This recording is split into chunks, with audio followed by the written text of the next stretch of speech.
নোয়াখালীর সেনবাগে দশম শ্রেণীর স্কুল ছাত্র আরাফাত হোসেন ফাহিমকে কুপিয়ে হত্যার প্রতিবাদে উত্তাল জেলা শহর। হত্যাকারীদের দ্রুত বিচার ও ফাঁসির দাবিতে জেলা প্রশাসকের কার্যালয়ের সামনে মানববন্ধন, বিক্ষোভ ও সড়ক অবরোধ কর্মসূচি পালন করেছে নিহত ফাহিমের সহপাঠী, স্বজন ও এলাকাবাসী। এর আগে ঘটনার পরপরই হত্যার সাথে জড়িত মূল অভিযুক্ত মাদক কারবারি হারুনকে গ্রেপ্তার করেছে পুলিশ। একটি নির্মম হত্যাকাণ্ড, আর তাতেই থমকে গেছে একটি পরিবারের স্বপ্ন। নোয়াখালী সেনবাগে মাদক ব্যবসার প্রতিবাদ করার জেরে নৃশংসভাবে কুপিয়ে হত্যা করা হয় স্কুল ছাত্র আরাফাত হোসেন ফাহিমকে। এই হত্যাকাণ্ডের প্রতিবাদে রবিবার সকালে জেলা প্রশাসকের কার্যালয়ের সামনে জড়ো হন শত শত মানুষ। মানববন্ধন শেষে একটি বিশাল বিক্ষোভ মিছিল শহরের প্রধান সড়ক প্রদক্ষিণ করে। পরে সুপারমার্কেটের সামনে রাস্তা অবরোধ করে হত্যাকারীদের ফাঁসির দাবিতে স্লোগান দেন ফাহিমের সহপাঠী ও এলাকাবাসী। নিহত আরাফাত হোসেন ফাহিম বেগমগঞ্জের চৌমুহনী পৌরসভার হাজিপুর আইডিয়াল স্কুলের দশম শ্রেণীর ছাত্র ছিলেন। স্থানীয়রা জানান, সেনবাগের দেবীসিংহপুর গ্রামের হাজেরাদিঘি এলাকায় দীর্ঘদিন ধরে হারুন, জাহাঙ্গীর ও আবুল খায়ের সহ একটি চক্র মাদকের ব্যবসা চালিয়ে আসছিল।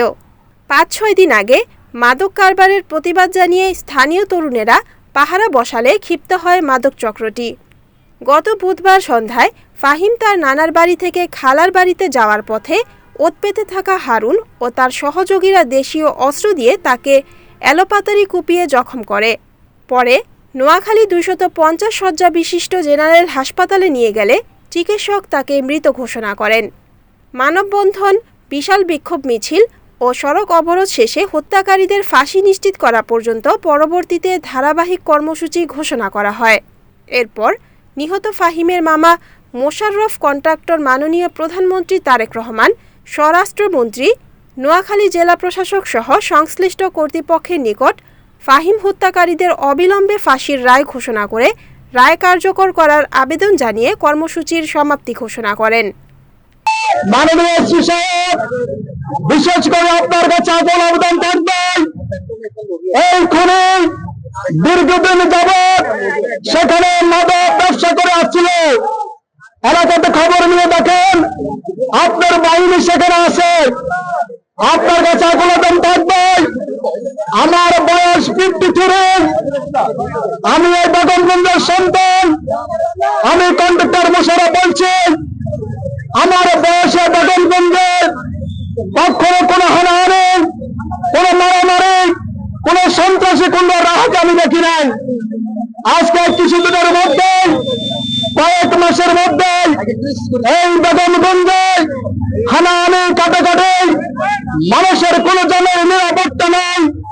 তাই আপনার কাছে আকুল আবেদন থাকবে, অতীতের মতো নোয়াখালীকে শান্ত একটা নোয়াখালী হিসেবে রূপান্তরিত দেওয়ার জন্য, মানুষদেরকে শান্তিতে ঘুমানোর জন্য এসপি মহোদয়ের কাছে আকুল আবেদন জানাচ্ছি। আপনি আপনার বাহিনী দিয়ে যেভাবে হয়তো নোয়াখালীকে তথা বেগমগঞ্জকে শান্তি একটা উপজেলা হিসেবে রাখার জন্য আপনার কাছে আকুল আবেদন জানাচ্ছি। সম্মানিত ভাইরা, এসপি সাহেব, মাননীয় ডিসি সাহেব, মাননীয় এসপি সাহেব, প্রশাসনের উদ্যোক্তার কর্মকর্তা দৃষ্টি আকর্ষণ করছি। গত কিছুদিন আগে সেনবাগের গৌরব, সেনবাগের কৃতি সন্তান, বারবার নির্বাচিত এমপি, আপনাদের আমাদের সকলের আপনজন জনাব জলালউদ্দিন ফারুক সাহেব ফেসবুকে লাইভে এসে বলেছিলেন, এই খুনি হারুনকে 6 মাসের আগে এমপি সাহেব নির্দেশনা দিয়েছে এই খুনিকে গ্রেফতার করার জন্য, কিন্তু প্রশাসন গাফিলতি করেছেন। আজকে এমপি সাহেব জবান আপনারা শুনেছেন, উনি প্রশাসনকে বারবার তাগিদ দিয়েছেন এই খুনিকে গ্রেফতার করার জন্য। এমপি জলালউদ্দিন ফারুক সাহেব বারবার নির্দেশনা দিয়েছেন। ওর মনে বড় দুঃখ, উনি লাইভে বলেছেন, আমি একজন এমপি, আমি এই সন্ত্রাসীকে গ্রেফতার করার জন্য বারবার তাগিদ দেওয়ার পরে তাকে গ্রেফতার করা হয় নাই। আজকে ওই মাসুম বাচ্চা, ওই ছেলেটি তার মা বাবার জন্য করতো, মামার বাড়িতে যাওয়ার পরে আজকে খুন হয়ে নিরাপরাধ নিরীহ নিরস্ত কোন পাগলের সঙ্গে এই ঘটনার সাথে জড়িত না। এই মাদক কারবারি, এই সন্ত্রাসী হারত আমার বাতিজারকে নির্মল ভাবে কমাতে কমাতে অজ্ঞান করে তোলে। ওই মায়ের বুক খালি করেছে, ওই বাবার বুক খালি করেছে। আজকে মায়ের রক্ত না, আজকে বাবার রক্ত না, পুরো হাজিপুরে আজকে শোকের ছায়া নেমে এসেছে। এসপি সাহেব, ডিসি সাহেব, মাননীয় প্রশাসনের কর্মকর্তা বৃন্দ কি জবাব দিবেন তার মাকে, তার বাবাকে? Hajipur school and college ideal স্কুলের মেধাবী একটা 10ম শ্রেণীর ছাত্রকে এইভাবে কুপিয়ে কুপিয়ে হত্যা করেছে, মায়ের বুক খালি করেছে। তাই আপনাদের কাছে আগুন আগুন থাকবে।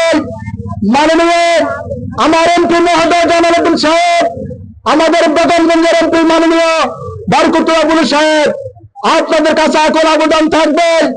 আপনাদের সংসদ অধিবেশন চলছে, এই খুনের ব্যাপারে আমরা এলাকাবাসী, হাজিপুরবাসী, বেগমগঞ্জবাসী আপনাদের কাছে আগুন আবেদন থাকবেন। স্বরাষ্ট্রমন্ত্রীকে আপনারা বলবেন, প্রধানমন্ত্রীকে বলবেন, এই হত্যাকাণ্ডের ঘটনার বিষয়, আপনারা এই হত্যাকাণ্ডের বিষয় যদি সংসদে বলেন, আমরা বেগমগঞ্জবাসী, শাহবাগবাসী বিএনপির কাছে আমরা কৃতজ্ঞতা থাকবো। সাথে সাথে হাজিপুরের সন্তানের ব্যাপারে, এই ফাইলের ব্যাপারে সংসদে বলে তারেক জিয়ার দৃষ্টি আকর্ষণ করবেন। তারেক জিয়াকে ধন্যবাদ জানাই। তিনি ঢাকা একজন ছাত্রীকে যখন 10-এর পর হত্যা করা হয়েছে, 1 মাসের মধ্যে তাকে ফাঁসির রায় দেওয়া হয়েছে। ওই রমেশার মা খুশি, বাবা খুশি, তারেক জিয়াকে ধন্যবাদ জানাই। স্বরাষ্ট্রমন্ত্রী সাহেব, আপনি স্বরাষ্ট্রমন্ত্রী হয়েছেন, আপনার কাছে আকুল আবেদন থাকবে। রমেশের বাবাকে যেভাবে খুশি করেছেন, ওই যে বাবাকে খুশি করেছেন, মাকে খুশি করেছেন, দেশবাসীকে খুশি করেছেন, ওই তারেক জিয়ার প্রতি স্বরাষ্ট্রমন্ত্রী আকুল আবেদন থাকবে। ওই খুনি হারুন সহ যারা এই হত্যার সাথে জড়িত তাদেরকে দ্রুত ফাঁসির কাস্টে ঝুলানোর জন্য, রায় দেওয়ার জন্য উদারতা আহ্বান জানিয়ে দৃষ্টি আকর্ষণ আমরা এখানে কর্মসূচি চলে যাব। আমাদের শহীদ ফাহিম একজন দেশভূমি ছিল, দেশের জন্য রক্ত দিয়েছে, দেশের জন্য জীবন দিয়েছে। মাদক এমন একটা জিনিস, যে জিনিস ক্যান্সার থেকে মারাত্মক। অতএব তিনি দেশকে বাঁচানোর জন্য কাজ করে গেছে, আমরা ফাহিমের জন্য কাজ করে যাব। আমাদের আজ থেকে মঙ্গলবার চৌমোহনী চৌরাস্তায় সকল স্বেচ্ছাসেবক সংগঠনের পক্ষ থেকে মানববন্ধন ঘোষণা করা হলো। এমনকি শুধু সেখানে শেষ নয়, যেদিন ফাহিমের রায় ঘোষণা করা হবে, ওই দিন মাইজদি শহরের আনাচে কানাচে পুরা মাইজদি শহরকে অচল ঘোষণা করে ফাঁসির রায় নিয়ে রাজপথ থেকে যাব। Report Muhammad Suman Bhuiyan, NNTV, Noakhali.